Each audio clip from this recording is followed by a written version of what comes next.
How did you feel about your fifth failure? Why? Because sixth attempt is the last attempt. And I think you have studied all the 5 years consistently. All the 6 prelims which I have written, I think 2024 was the easiest prelims which I wrote. Did you ever feel like quitting? Like, it's been a long journey, like 6 years. Sir, I think after every failure, it used to be very devastating and very heartbreaking. For someone who's giving the attempt next year, in the month of May, they should be ready for the mains even before the prelims, yes? One should, done optional completely, because optional is something which has a very high weightage in this exam. How many hours did you study on a regular basis? Studying for me after my office would be very difficult, because as I mentioned earlier, it's not just physically tiring, it's also very mentally tiring. You said earlier to me that we have to study as limited sources as possible, refer to as limited sources as possible, and also something which is fascinating is that you did not take many tests also. So this is Priya Singh Chauhan. She's a All India rank 45. So we're going to have a talk with her. Yes, welcome Priya. Thank you, sir. Thank you so much.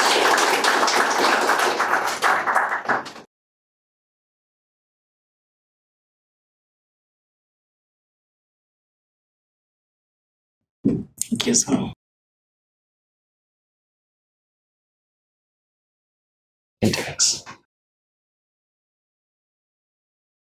So she has attempted this examination several times before, and with work she has attempted it. From her first attempt, she was working, and she took 6 attempts to clear it. This was her last attempt, and she got an outstanding rank, which is 45. And she is fortunate enough. She was saying that she was fortunate enough not to have attempted this year's paper. And all the 5 attempts, she was not able to get through the pre, right? We'll have a lot of discussion about these things. So we'll have a sort of a conversation. Towards the end, we'll have you ask some questions as well. So whatever doubts you have towards the end, you can ask them. Yes, Priya, welcome. Thank you, sir. So Priya, which was your optional? So anthropology. Anthropology. So why was it anthropology? What made you choose anthropology? So basically, I'm an engineer by profession, but I studied biology till my 12th standard. So I had bio and maths both in my 12th standard. So when I was going through the list of optionals that UPSC gives us, I was confused between anthropology and sociology. So I thought my biology background may help me in physical anthropology and archaeology. So that was why I chose anthropology. Okay. Now, see, you have given 6 attempts, right? You have taken 6 attempts to clear this examination. How did you feel after, I would not say the first failure, because, it will be the starting point. How did you feel about your 5th failure? Why? Because 6th attempt is the last attempt. And I think you have studied all the 5 years consistently. So how did you feel about your 5th attempt failure? So I think, so my 5th failure was 2024. And all the 6 prelims which I have written, I think 2024 was the easiest prelims which I wrote. Okay. But something went wrong inside that examination hall. I was not able to, because I lost my cool and my temperament was all over the place. So I think I failed in that examination hall itself. I was not able to manage my time properly, and I could not attempt few questions. So this is very hard to believe, but there were 8 questions which I could not fill in the OMR sheet. Oh. And 7 of them turned out to be correct with various coaching keys. So that was very heartbreaking for me. And when this year the results were announced, somebody said that you will not forget this result moment. Then I told them I will also not forget that 2024 ka result moment when prelims results were announced, because I with my few of my friends were sitting in a room and waiting for the results. There were 10 people in that room and 9 of them cleared prelims. I was the only one who couldn't clear. So it was very heartbreaking. Okay. Now, failure is not something everybody wants to talk about. So I wanted you to talk about failure first. Why? Because it is very much the part of the journey in this examination. So when you learn about the failures, it is easier for you to make the course corrections even as you prepare for the examination. That is the reason I started with that question. Okay. The next thing I want to ask you is, did you ever feel like quitting? Like, it's been a long journey, like 6 years. At some point or the other, you would feel like, let me quit it. I have a good job. So you are working as well. Yes. So I'll come to that part later. But did you ever feel like, let me quit it? Let me hang up my boots on this thing. Sir, I think after every failure, it used to be very devastating and very heartbreaking. But there was, I think, one thing that kept me going, that I used to miss prelims cutoff with a very less margin. So there was some sense of false hope that, maybe luck is not favoring me right now, but it will someday because I'm working really hard and I'm missing by a very small margin. So, that this is the beauty of this exam, that everybody feels that you will clear it someday. So I think that is what kept me going. And I used to feel that I have given so much to this exam. Now, what's more, I have failed 5 times. Okay, we'll fail 6 times. So that is something which kept me going. So can you tell me if there is a sign a student is supposed to look out for? I believe when I have put in the hard yards the first year, let's say I have studied for 8 hours straight every single day, all throughout the year, and I give the examination, I look for a signal. I need an outcome, right? If it is in the hitting range, then yes, I'm going to continue with my preparation. Is there a signal like that which we can look out for? As aspirants, if they are supposed to look out for some signal like that. GS1, if I get this much score, yes, I should be giving another attempt as well. Sir, I think that depends rather than on the marks that one is scoring. One should know that if they have actually worked really hard, sometimes there are loopholes on our part also. So if somebody is very close to the cutoff range, then I think they should continue. Even if you're not close to the cutoff range, but you know that you haven't prepared that well, you haven't put in the hours required, or you haven't completed the syllabus completely, or you haven't done the PYQs holistically, then I think that is also a sign that if you have not worked hard, you will not clear this exam. So that is the bare minimum thing which is required. So I think these are the two things that one should look out for. Okay. So now that you mentioned PYQs, how important are PYQs? How many revisions did you do anyways? Of PYQs only? Sir, I think in my initial attempts, that was my biggest mistake. I, like many other aspirants who may be sitting here, we do not understand what actually analyzing PYQs means. So in my initial attempts, I used to attempt PYQs like a mock test, which is of absolutely no use. Because if you're honestly preparing, you already know answers to all the PYQs. So attempting them like a mock test is of no use. So you need to understand the language of the paper. You need to recognize some patterns which the UPSC usually throws at us. So I think that was the one of the biggest mistake which I committed in my journey, and I tried to rectify it.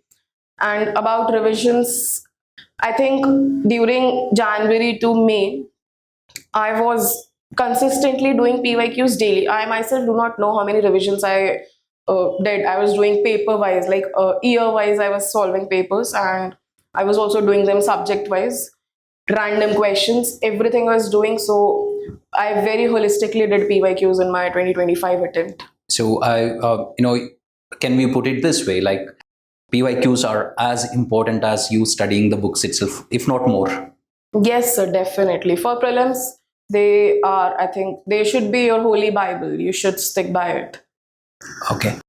So now, many of the students who write this examination after their first attempt or maybe second attempt, the moment they see failure, they are going to blame the examination, right? Is it something which they should be doing about the examination? They should be blaming the examination, or is it like they have to work on their strategy, or is there like a solid strategy that works for every person? One shirt fits all, one, is there something like that? Sir, I think there is no one strategy that could fit all the aspirants out here, because every aspirant is different. Everybody's journey is different. Some are working, some are full time preparing.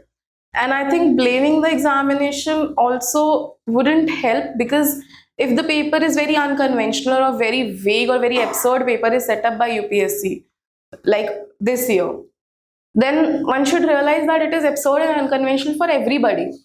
The paper was very unconventional, but it was a leveler. The first attempter and the last attempter, there was no difference in how they could have done things differently. So I think blaming the examination wouldn't help. One should decide that if you want to continue with the preparation or not. But if you have decided that you want to continue with the preparation, then I think one should start preparing for mains. Even if you're clearing, then if you do not study for these 15 days, I think that would be the biggest regret of the upcoming 3-4 months. So I think preparing for mains is the most important thing right now. And even if you are not able to make it to the list, then also you have to write another Yes. attempt. And mains preparation, I think prelims is just an eliminatory round, and people usually tend to forget that. So ultimately, mains is something that gives you the rank. So preparing for mains is very important, especially in these 15 days. If you are anyway near the predicted cutoff range, then you should prepare for mains.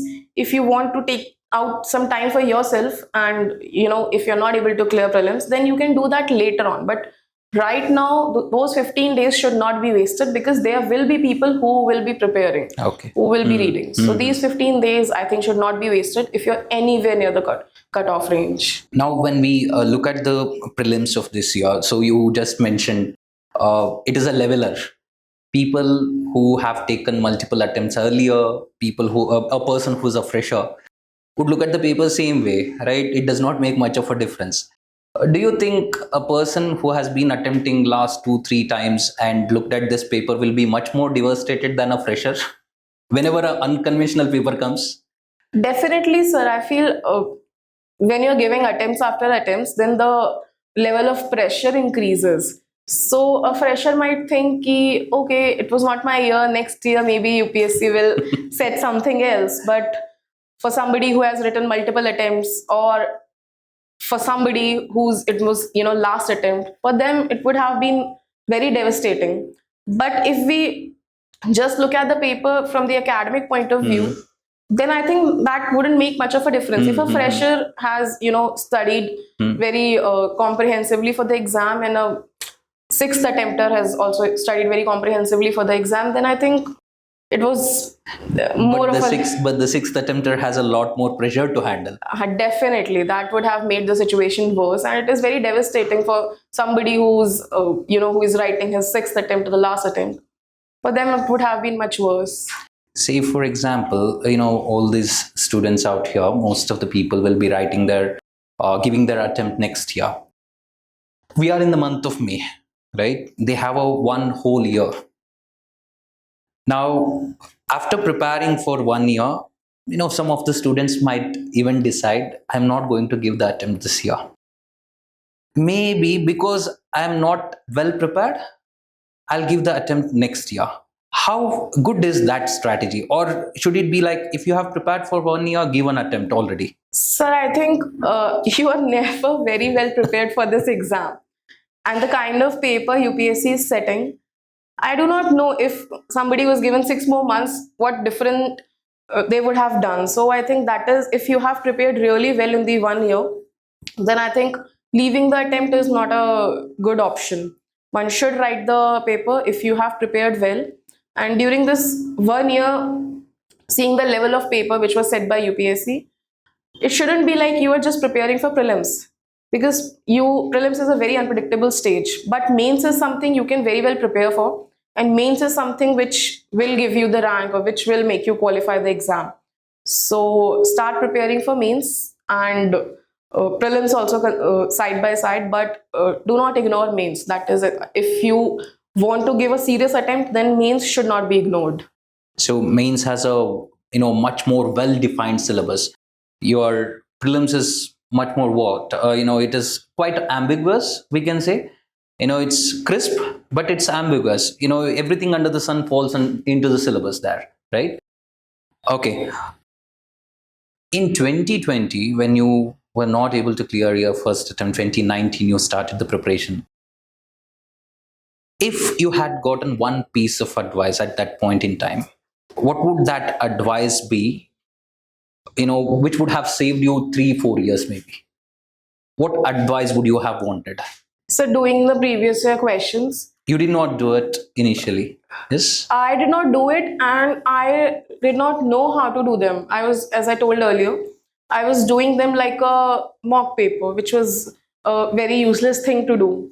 So doing the PYQs and knowing how to do them properly, I think that was one advice which would have saved me a lot of years. And I think that is the most important thing, which PYQs.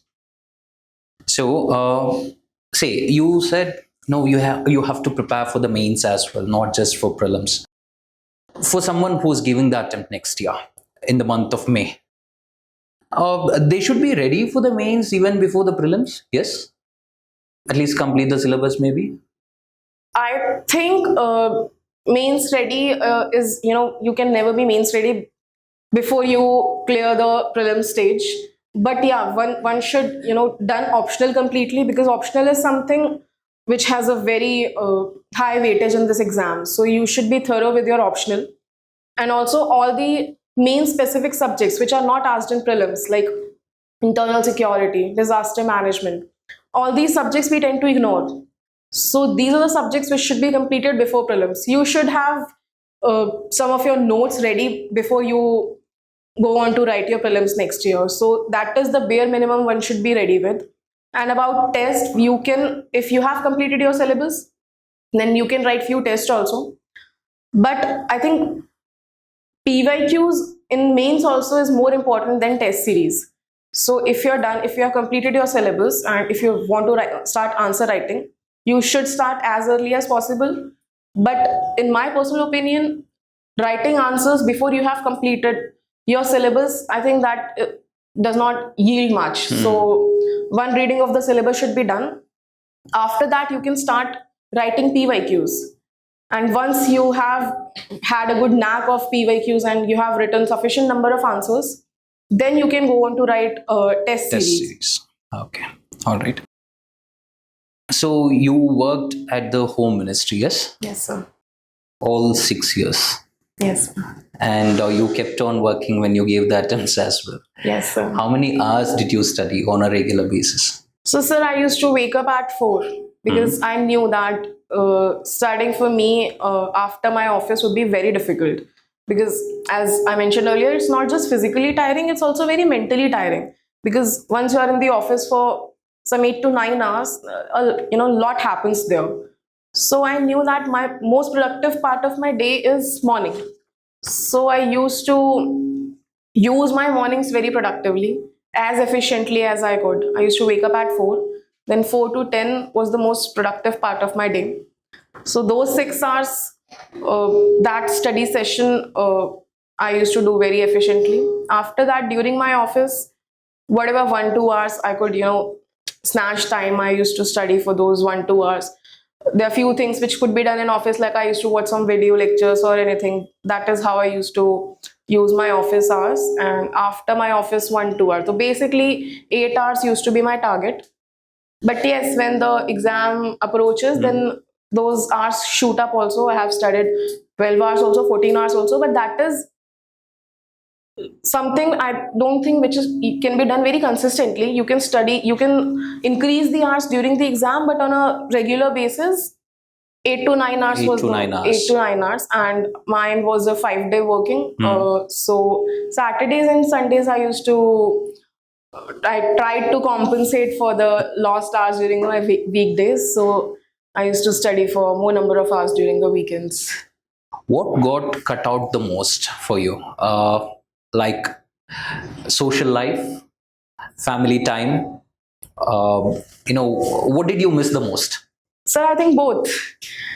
But I wouldn't say that I used to isolate myself and I was doing everything for the consistently for 7 years, that is not humanly possible.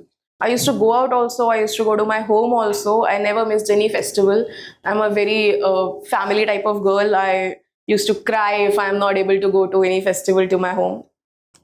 But yeah, there were sacrifices which had to be made. I missed many weddings and all those social events.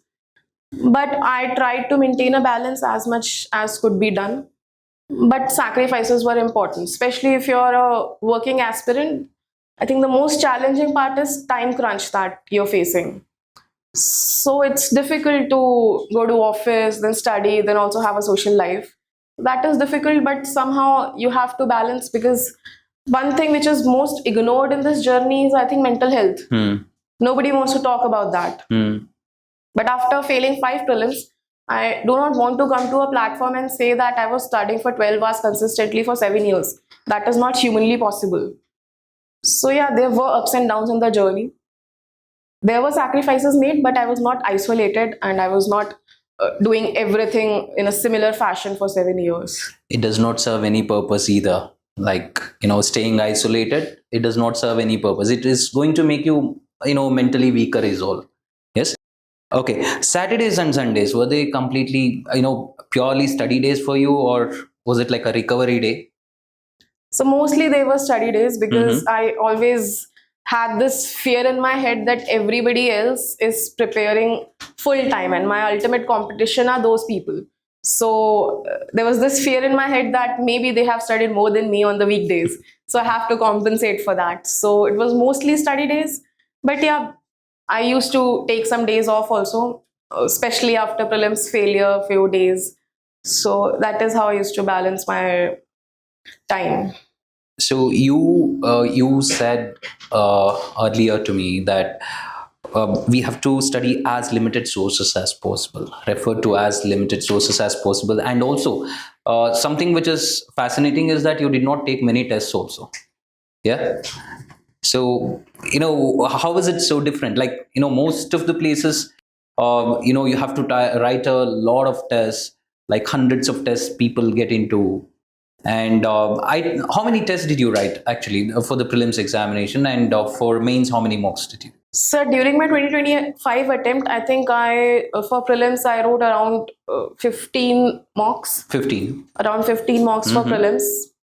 And for mains, I did not write many test series, but I was consistently writing PYQs. So getting into the mode of answer writing is important. And I somehow realized during all the prelims failures that for UPSC previous year questions are very important. If you're not writing some mock test, that would be okay. But if you're not writing PYQs, that would hurt you in the long run. So I was writing PYQs. I used to, during my mains preparation, I used to complete one topic.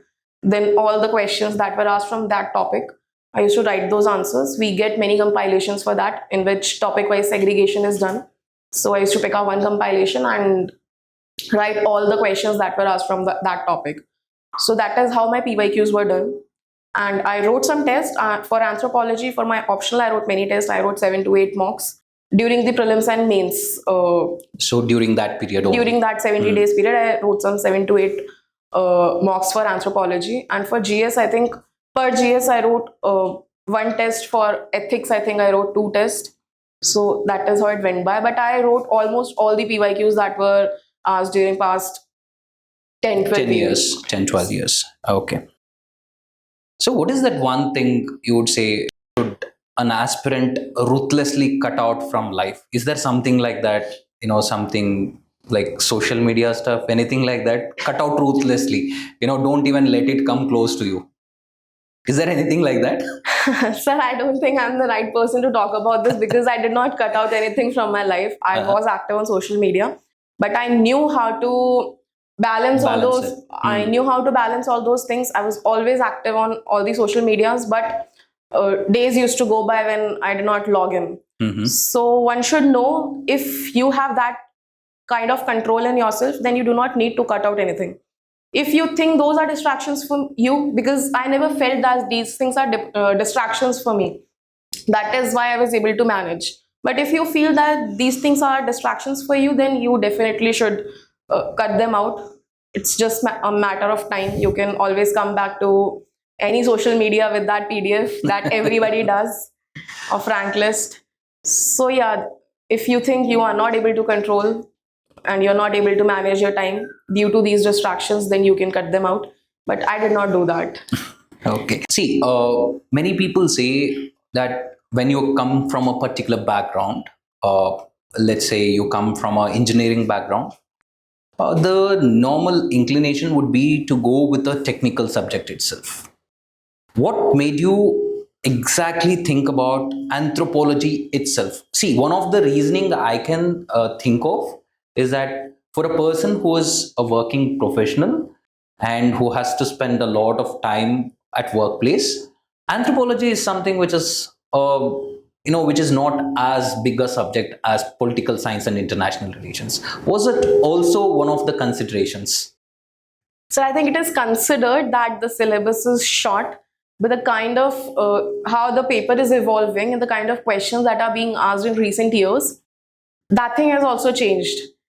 But the biggest reason I chose anthropology was I thought that I would have an edge in the physical anthropology and archaeology part because of my biology background. That is how I chose anthropology. And I went through the syllabus. I found many overlaps also. And I think that in the real exam also that helped me. In society, there were many questions in which I was able to use my anthropology knowledge. There was a particular question about tribals. I think wrote many of the things which I read in anthropology in that answer. So there was overlap in sociocultural anthropology part. So that is why I chose. And people are usually scared of the physical anthropology and archaeology, people from non-biology background, because there is a lot of rote learning that goes there. Mm-hmm. So there I thought that I had an edge. So that is why I chose. Okay. To what extent did you bring the knowledge of anthropology into your essay paper? Or were you able to bring it into essay paper to some extent? Did it help? So in my real essay paper, I was not able to, the kind of topics I chose, I was not able to bring anthropology a lot. But during the mocks that I gave, there I was able to inculcate some of the anthropology theories and everything in my test papers which I wrote. So essays, coming to essays, which essays would you like? The part A essays or the part B essays? Part A essays being your socio-political economic essays, part B being your philosophical ethical essays. Which essays do you prefer? So I think my genre was philosophical essays. Okay. I really liked writing philosophical essays. I inculcated a lot of ethics in my essays. So that is something I think that helped me. So philosophical essays I really enjoyed writing. Okay. Now, what approach did you take to see? We clearly know if you want to ace the mains examination, we have to be really good with 3 subjects, 3 papers. 1 is your optional paper, 2 essay, 3 ethics. You have to be really good. So, what approach did you take with respect to essay? When did you start writing essays? Is it like, from the word go? Even as you started preparing for GS, just like that, you also started writing the essays. Was it like that, or you took time only after that started writing essays? I started writing essays really later in my preparation. So after clearing this prelims, I had written some essays before also. I'm not saying that I did not write even a single essay before that. I had written some essays, but I do not think that was, I used to write essays when I was not, feeling like studying. So I used to write some essays. But after prelims, I extensively prepared for that. And I think for that, previous year topo copies helped me a lot in my essay preparation also and in my ethics preparation also. So I used to read previous toppers' essays. And from that, I learned how to structure the essay and what the flow should be like.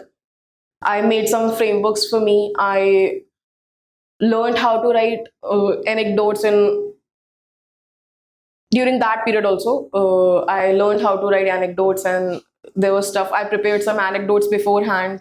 I prepared some topics which are very philosophical in nature. How should we start them? How the structure should be. So I think that was basically you developed templates.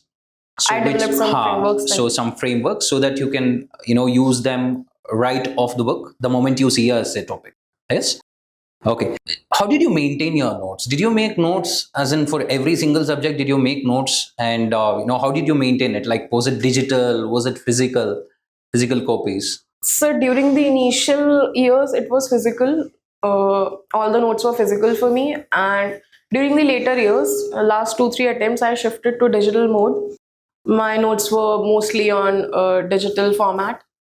And about the note making, I think optional was one such thing in which I had my extensive notes, and I think that is very important, and that really pays you if you have properly maintained optional notes. Because for optional, you read multiple sources, and that actually pays you well also. Mm-hmm. So for that, you have to consolidate them, and you should have your own notes. So for optional, I had my own notes, and for all the other GS papers, I did not intentionally make short notes, but when I was revising, I used to scribble while revising. During those 70 days between prelims and mains, I knew that only thing which is going to pay me well is writing. So even if I'm reading, even if I'm revising, I used to write them down. So when we are scribbling, we usually scribble in very short format and keywords and everything. So that eventually became my short notes, which I was able to revise one day before means during that gap time we get. So that is how my short notes were made for other subjects. And for optional also, I made short notes in this fashion only, not with the intention of making short notes, but I eventually got one pages for every topic. But I had properly consolidated optional notes before prelims. So how many revisions does it take according to you? How many revisions did you do before the prelims and before the mains? Sir, I can tell you between the prelims and mains part, I did 3 revisions of optional, and that was with the short notes, maybe short notes, and that was how my test series were planned. That I wrote some sectional test and was revising them. Then I wrote some full length test. I wrote 2 FLTs for each for paper 1 and paper 2.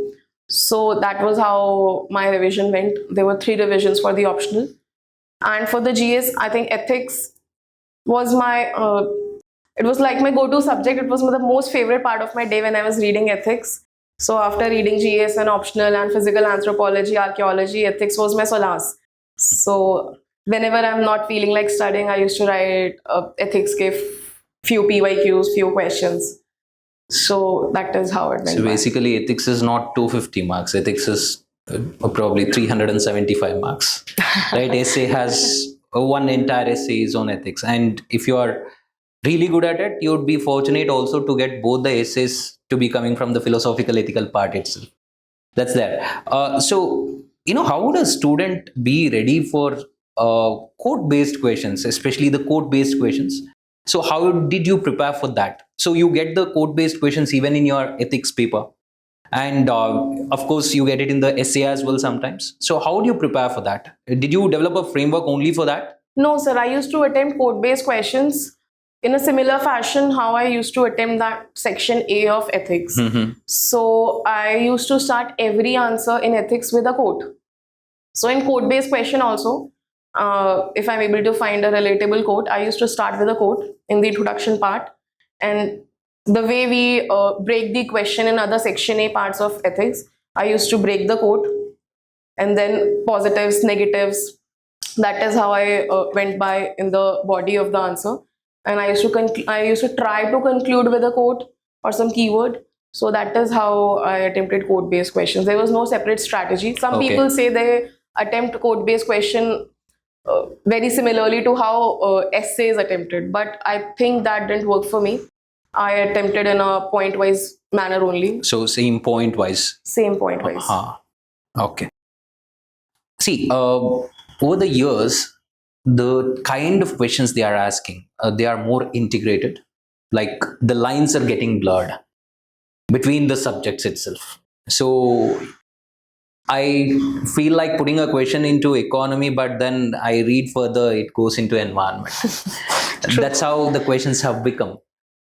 How do you approach such questions, right? Is there a way you study all these subjects in an integrated fashion?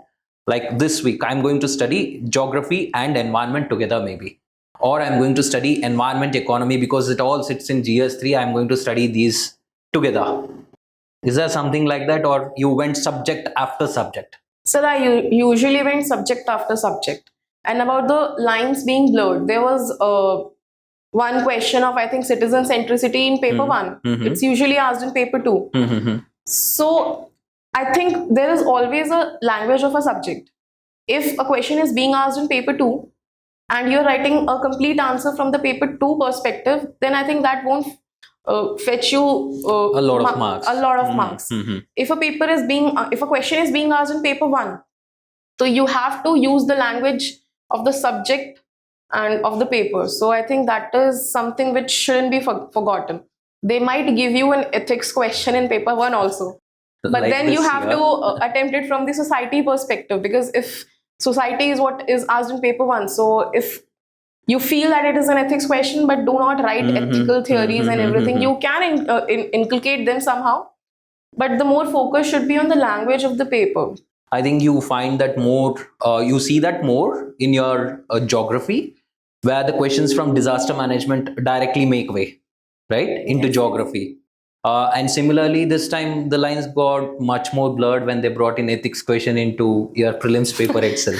Yes, that's there. Okay, all through these years, 6 years, you have seen the paper starting from 2020, if I'm not wrong, 2020 or 2019? 2020. 2020. All throughout, did you feel like the paper is getting tougher and tougher by the year? Sir, I feel paper is getting evolved and they are trying to make the paper as unpredictable as it could be, because Basically, ego. so 2023, the year 2023 was considered the toughest paper. But in 2024, the paper was made much more simpler. The questions were asked from standard sources. So that was just to make it very unpredictable, because after 2023, everybody was expecting paper on the lines of 2023 itself. But 24 was a very different paper. So it's not getting tougher, but it's getting very unpredictable and very vague, and basically students are getting confused. So, but there are a few basic things which shouldn't be forgotten. You, no matter how the paper is being asked, how the questions are being set, you cannot control that, but there are few things which you should not miss on. You cannot ignore your standard books. You cannot miss on the static part. Because if next year somehow the paper comes like 2024 and you do not read your standard sources well, thinking that 26 standard sources didn't work, then you will be at fault and there will be many students who will clear the cutoff very comfortably. So standard sources are something which cannot be ignored no matter how the prelims paper is set, because that is the only thing which is in your control. You can read your current affairs well and you have to read your standard sources really well. So that is the only controllable, I think, in the prelims paper. Rest is very uncontrollable. Setting the paper is completely out of control. Anyways, so CSAT, talking about CSAT, 23 was the toughest paper, if I'm not wrong. Yes. You did mention to me, like, you are pretty comfortable with CSAT, but still 2023, though you got over 80, you got 85, if I'm not wrong. Yes. Still, you felt like, it is becoming dicey. So next attempt, you did take certain measures. So what would you say to, all these students who are uncomfortable with CSAT as of now? What should they do actually in the next 4, 5 months, 6 months? So I think, as you also mentioned, when the prelims approaches, then you become such that it becomes very difficult to study CSAT, because you do not want to waste a single minute over anything else. You just want to read GS. So during that time, the pressure situation also increases. So during that time, reading CSAT is very difficult. So if you're uncomfortable with CSAT, then you should read your CSAT in these 6 months, till December, till January. You should have completed your syllabus. And I think for CSAT also, PYQs should be your guiding light. If you do not know how to start, then pick up papers, pick up PYQs and do them. And the topics which you find that you're not comfortable in, pick up any standard book or any coaching material, whatever you like, and complete your syllabus for that. But PYQ should be the guiding light for CSAT as well. So you are good in CSAT already. So it's easy for you to say. But for many of the students here, they treat CSAT. See, I asked them to do one exercise like 23, 24, 25, 3 years papers. I want you to solve it. Take 2 hours time for each paper. Solve it. I need to get the scores as well. Let us do the analysis, and we'll help you as to what is to be done. Let's say you are sitting pretty beyond 80, 85 in all the three papers. We would clearly tell you not to worry about it. Yes, just take some tests and you're done with it. But in order to do that, we have to assess you. First, you have to take the test for that. And once you take the test, you will be in a different frame of mind altogether. Okay, you'll get to understand where you stand, especially related to CSAT. And for you, it was easier. Still, you felt uncomfortable after 2023, right? And how much were you scoring regularly in the CSAT paper? Initially, like 2020, 21 attempt? So usually I was scoring above 100 in all my attempts. 2023 was the only attempt where I scored, I think, 84 or 85. And I got pretty scared in that paper, in that examination hall, that I was not able to. CSAT, the game of CSAT is all about picking those easy questions. If you're able to pick up those easy questions, then I think you can comfortably clear the CSAT cutoff. But if the questions are so random and you're stuck in some of the questions, and especially in maths and quant part, then you panic and the game is lost there. So 23, something like that happened to me. But still I was able to clear the cutoff decently well. But after that, there was a fear in my mind always. I was always, whenever I was reading GS and the paper was approaching, I was feeling really guilty that I'm not reading CSAT. But somehow after that also, 2024 and 25 also, I scored more than 100 marks in both the years. But there was always a guilt, a sort of guilt, a fear that I'm not reading CSAT. But after 23, I think if you slightly feel that you're not comfortable in CSAT, you should not ignore it. Because this year also, there are many students who are scoring decently well in GS and they are not able to clear the CSAT cutoff. So that is, I think, the most heartbreaking part. And people usually understand it when they fail CSAT and they clear the GS cutoff. So that is not how it should be done, because GS is so unpredictable. And if you're able to clear GS cutoff and failing at CSAT, then you will feel really bad for the entire 1 year. So you should not ignore CSAT. And I think the best exercise for that is to, self-assess yourself. And the best method for that is doing your PYQs. Attempt it like a CSAT paper should be attempted like a mock paper. You should not attempt GS like a mock paper, but CSAT like a mock. should be attempted like a mock paper, because GS में you remember answers, आपको answers याद हो जाते हैं, but आपको CSAT में answers याद नहीं रहता है. So आप CSAT को you should attempt like a mock paper. Attempt previous year के 3-4 year के questions, and if you're comfortably above the cutoff, then I think not worry. You need not worry. But if not, then this is the time where you should work for CSAT. By January, so I was telling the same thing, like all students must be ready by January for CSAT. So if you're ready for CSAT by January, your frame of mind will be completely different.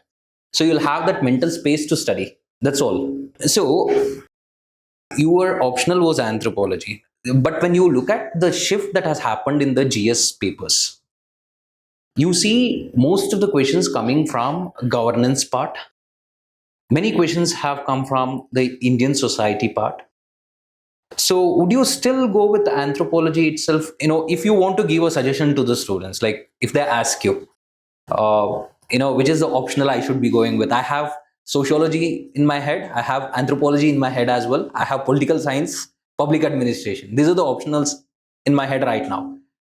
And all are, if you ask me about the interest, all of them, I have the same interest, same level of interest. So which one would you suggest them to go with? Sir, I think even if they say that they have the same level of interest, choosing optional is it should be a very rational choice. It should not be like, okay, anthropology is doing well. Like this year, anthropology, I think, did pretty well. But it changes year to year. So it should be a very rational decision that one could be making. And there are many factors come into play. So what did you study till 12th standard? What did you study in your graduation? These are the things which make you comfortable with the subject. So if you think anthropology, many people take anthropology because they consider it to be a short syllabus subject, but then they are not able to read physical anthropology, they're not able to read archaeology. They really struggle in those areas, because if you're not comfortable with those terminologies, then just reading those terminologies become difficult. So you should decide that if you're comfortable with these things, then only pick up a subject. Do not see the length of the syllabus that is mentioned in the UPSC notification, because that doesn't matter. No, I do not think any optional could be completed in 2 or 3 months. You have to give in the hours needed. So these should be in your head. And about the overlap, I think every optional has some or the other overlap with GS. Political science and international relations has almost, whole of your GS2 paper. GS2. If you're picking up anthropology, then you would get some help in Indian society. And if you're picking up sociology, then also you will get societies. So you should not think about overlap, because every optional would help you some way or the other in your essays, in your ethics. Somehow optionals will help you, but your main focus should be if you can read this subject for 6 months straight. So that is something you should look at. And if you're comfortable with because there are specifics in anthropology, physical anthropology and archaeology. So if you're comfortable with these subjects, then only go for the optional.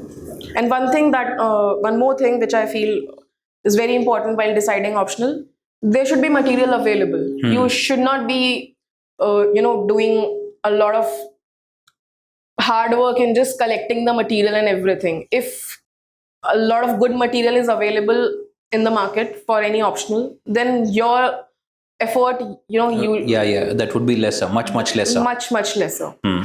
So your interview scores were exceptional. Yes. So, and it was your first interview as well. Yes, sir. With UPSC.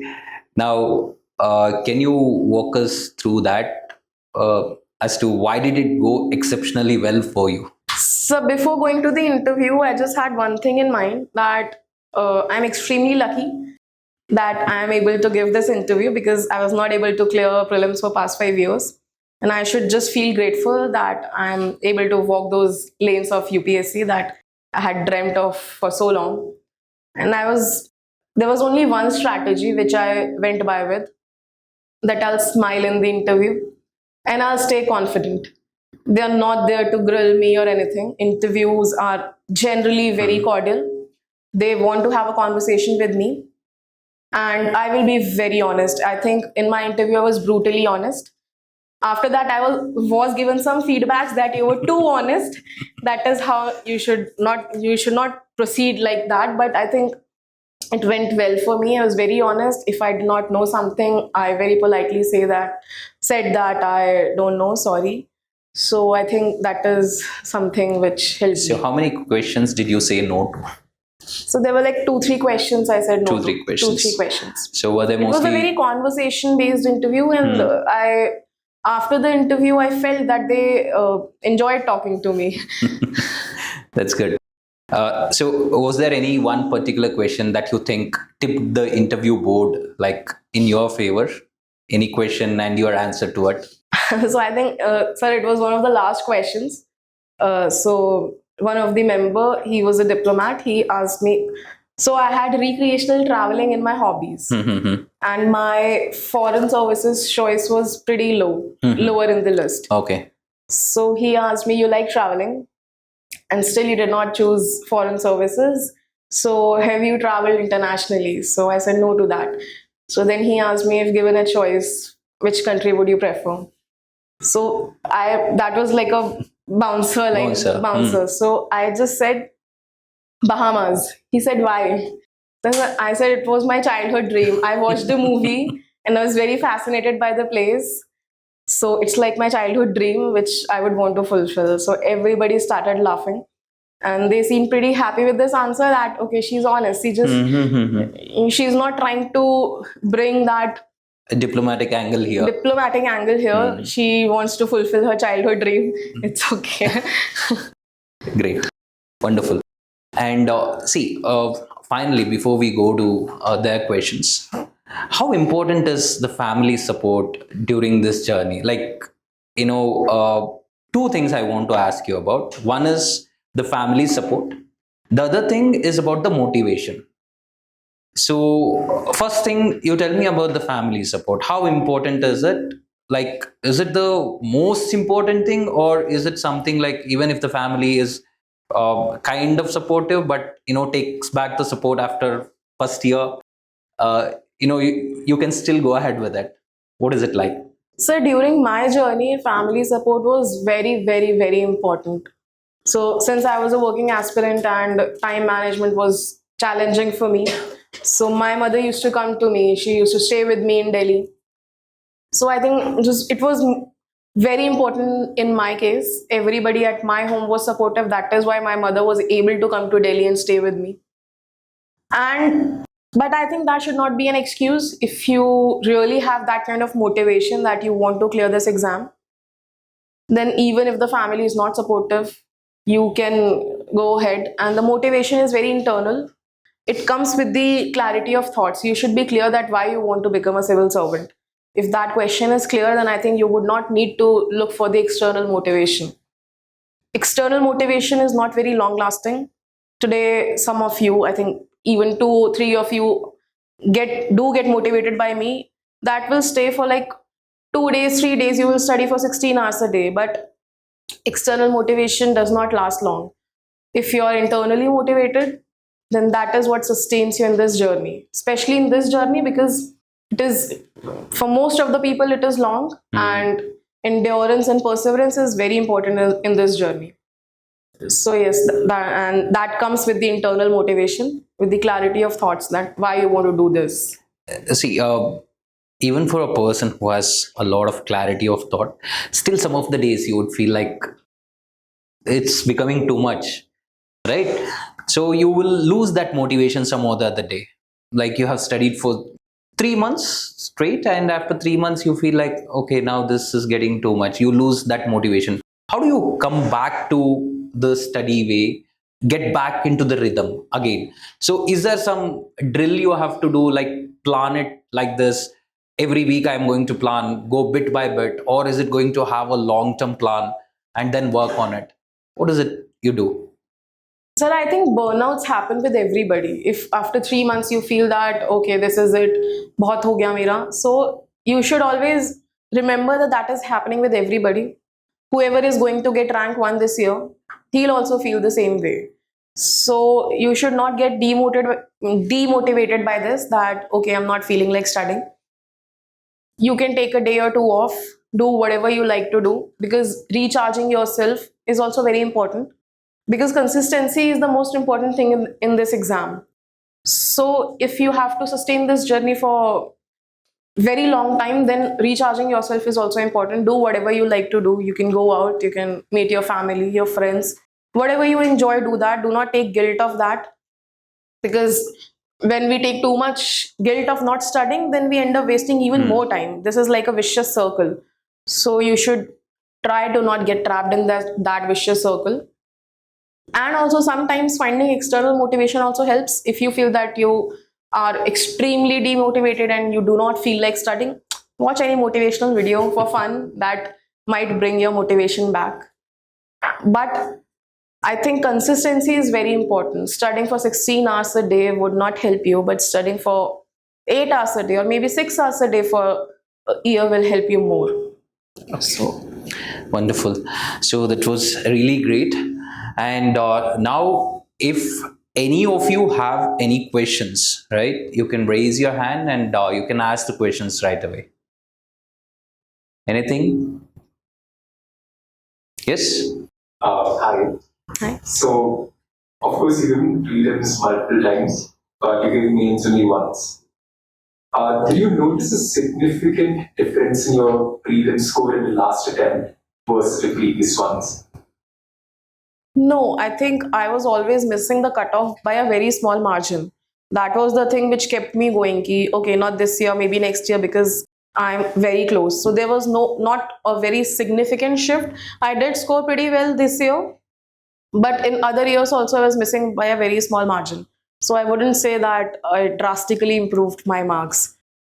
Understood. So as a follow-up to that, so you got an All India rank of 45, which is incredible. So in that particular case, would you say that maybe your prelim score of any one is not a good predictor of a mains performance? Definitely, those two are very different games. So people usually, when they are not able to clear prelims for multiple times, they usually get stuck into that prelims preparation only. They get really scared by prelims.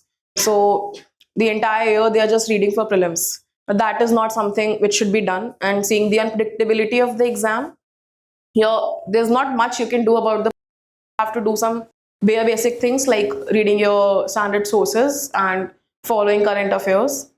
Other than that, your mains preparation should be solid. So mains is something which is anyway going to give you the rank. So even if you're not clearing prelims, your focus should be on mains preparation. Take this as an opportunity that maybe I got more time to prepare for mains. So yeah, preparing for mains is very important, and it's very different from prelims. People usually say that preparation is very integrated. Yes, it is integrated because the kind of subjects are very similar, but it is very different also. And when you write mains, then you have to read polity from a different perspective. We usually do not read case laws, judgments, these things in prelims, but we have to write these things in mains. So it becomes different, though the subjects itself become different. So yes, mains preparation should not be ignored. Good afternoon, ma'am. Good afternoon. Ma'am, was your optional same since the journey of your preparation of 6 years, ma'am? Yes, my optional was same since I did not get the chance to write mains, so there was no point in changing the optional. So I knew that I have put in a lot of effort in anthropology and I have still not gotten the chance to write it. So I stuck to that optional, and I think I scored pretty decent in my optional. So yeah. Ma'am, what would be your suggestion to the aspirant who would like to change their optional after 1 year? If you have written one mains and you think that the hard work that you have put in was not proportional to the marks you have scored, then you can think of changing your optional. But if you have not written any mains, and just by the word of it that somebody is saying this optional is not doing good and all of that, you should not go by that. You should trust your preparation. If you have put in the hard work, if you have put in the efforts, you have your notes ready, then I think without writing one mains, you should not think of changing optional. Thank you. Thank you. Good afternoon, ma'am. Good afternoon. I wanted to ask questions related to mains writing and language proficiency. So the first one is use of polemical devices such as narrative, analogies, or rhetorics. How could these be better compared with objectivity in the answer? See, objectivity is paramount. If you're not hitting the demand of the question, then no matter how beautifully and you write all these things, it would not fetch you marks. So as I mentioned earlier, every paper has its own language. If you're writing economy answer, there is a definite language to economy. There are keywords which should be used. If you're writing polity answers, there are polity specific keywords. If you're writing disaster management answers, there are disaster management specific keywords which should be inculcated in the answers. But hitting the demand of the question is something which you cannot falter upon. So first you have to understand that if you're just beating around the bush and not writing what the examiner wants to know, then you would not get marks. So you have to balance both these things. Substantiating the answer is very important. My strategy was to write as many substantiations for every point as I could. If I'm writing 10 points in a 10 marker, so with every point I used to give one example, data, anything, whichever was possible, whichever was subject specific. So it is important, but even before that, writing those 10 points and relevant 10 points is more important. So even if you write less examples, but you're writing good points, you could score. But if you're writing irrelevant examples, irrelevant data, irrelevant committee recommendations just because you know them, then that won't fetch you marks. I also wanted to ask about the choice of words that should be used, like ornamental words versus the words which preface brevity. Which kind of words are better suited in writing mains answers? See, I feel ornamentation does not help in the mains answer writing. You have to hit the demand of the question and you have to use very subject specific words. For example, in economy you are writing, you have to use words from economic survey, from budget. So that is how it should be done. But otherwise, beautifying the answers with very difficult words or very flowery language, that is I don't think that helps. I wanted to ask, like if certain terms do not preface the recommended language, like debris of Indian Constitution. So, like if you wanted to explain something of a institutional, something institutional lack of something sort of that, and if you use the words like debris of Indian Constitution, so is that something that is rewarded in the writing practice or not? I do not think that is rewarded. Your language should be such that you're using basic keywords, which is somewhere out of the academic textbooks. So that is what you should stick to. And any keyword which you think might be offensive or which is controversial should be avoided. So your answer should be such that you have to keep them crisp, but you have to inculcate, you have to substantiate. If you want to beautify your answers, then rather than going after the language, you should go after the content. Add as many committee recommendations as you want to add. For example, if we are talking about paper 2, add as many case laws, committee recommendations, any data that will beautify your answer more rather than going after the language. It's not a test of language proficiency. Thank you. Good afternoon. Good afternoon. My question was, did you try to integrate some of your optional topics into GS papers? And like, how did you prepare optional? Did it go hand in hand with your gender studies study, or did you separate it entirely? No, it went hand on hand with GS. My day usually went by like this. Half of the time was given to optional and half was given to GS. And about inculcating anthropology knowledge, I tried to inculcate it wherever I could, especially in paper 1 in Indian society. I used anthro knowledge, and especially in and also in GS4 ethics, I threw some of the scholars' names here and there wherever I could. And in this year in society, there was one question asked from tribals. I used anthropology knowledge very extensively in that. So yes, you can use your optional knowledge in your GS papers, but it should not look like an optional paper. So you have to draw the line it should not look like an optional paper. Otherwise, you can use your anthropology or whatever your optional is. You can use that optional knowledge in your GS answers as well. In essay, in ethics, you can extensively use, if somebody's optional is anthropology, you can extensively use anthroca knowledge in your essay and GS4. In society also. So that is what. And how did you prepare for your interview? Like, did you go anywhere else, or did you just give your interview directly like that? No, I attempted few mocks, but my interview was in the initial first phase. So I did not get much time to prepare for interview. I did some basic things which are told by all the previous toppers. So I was reading 2-3 newspapers daily. I listened to some podcasts which were recommended. So that is what I did, and I attempted few mocks at some of the coaching institutes. I was told just one thing, that it's not a test of your knowledge, it's a test of your personality. The knowledge has already been tested, and about your personality, there's not a lot that you can change. And like, I was given almost 1 week, 10 days ka time. So you cannot change your personality in 10 days. It is what it is, but you should be able to present yourself in that manner. So that is what I did. Confidence is very important when you're going for the interview. and you should have a, you cannot change your personality, but it should appear pleasing. So you have to, and you should not bluff. So those were the few things which I kept in mind and went for the interview. I think most of them missed out on one thing. The last part I wanted to ask you before we wind up this session is related to current affairs. All right. So most of the people think that they have to start with the newspaper from day one. Even the freshers, they believe that we have to start with the newspaper because that is the popular notion as well. So if you're preparing for civil services, it means you have to study the newspapers.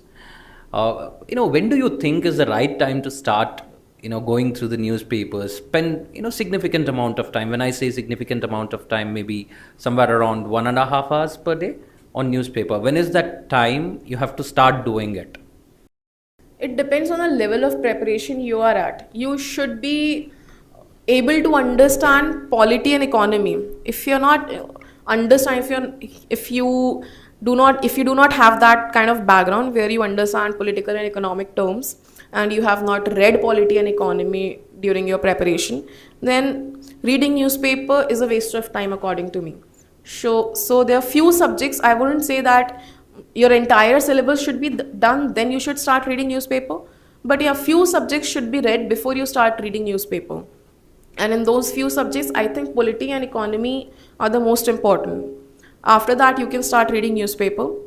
And if you want to make notes out of newspaper, make them only if you feel that you can go and revise them. If you're making, there are people I have seen who make like 2 big registers for 1 month. You can never revise them. It's not humanly possible. So there was one mantra which I followed during my entire journey. And I think because of my job became my blessing in disguise. I had very limited time. So I knew that I have to use it very efficiently. So I did not read anything which I could not revise. I had never picked up any resource. If I knew that I cannot revise it before the exam, then it's a waste of time. I would rather read my Lakshmikant than reading anything new, because I cannot revise it again. So that is something that one should follow. If you think that you can revise your newspaper notes, then go ahead, make them. If you feel that they'll just be lying around and you cannot revise them, then there is no point, because the coaching industry is already doing that for you. They are making compilations, they are coming up with yearly compilations, with monthly compilations. You will eventually get them. But still, if you want to make that effort, go ahead. But just ensure that you are able to revise that. Otherwise, it's of no use. You'll just be wasting your time in making those notes. But yeah, reading newspaper is important. But I don't think... In the start, not in the starting. Yeah, when you are starting the preparation, take some time, maybe 2 to 3 months. 2 to 3 months, yeah. Focus on the static part, that is the fundamental subjects. Only then move to it. All right. And NCRTs, what about the NCRTs? Did you cover all the NCRTs as well? No, sir. As the popular notion goes by, I did not read all the NCRTs from 6th to 12th. Yet again, because of the paucity of time. Paucity of time. So there were few subjects where I stuck to the NCRTs. For geography, the NCRT was the only source that I referred to. For polity also, I read the NCRT, that 11th class NCRT, I think Constitution at Work. For history, I read NCRT. For ancient and medieval, only NCRT was what I referred to. And for modern, I read Spectrum. And I don't think for any other subject I referred to NCRT. Okay, wonderful. I think, you got all the inputs, right? Anything else you want to ask? Anything? That's it? Okay. All right. We'll wind up the session with this. And thank you once again, Priya, for coming and enlightening the students. They have just started the prep. Okay, they'll be giving their first attempt next year. Most of them, rather than most of them, almost all of them will be giving their first attempt maybe next year. Okay, thank you again. Yes. Thank you, sir. Thank you all.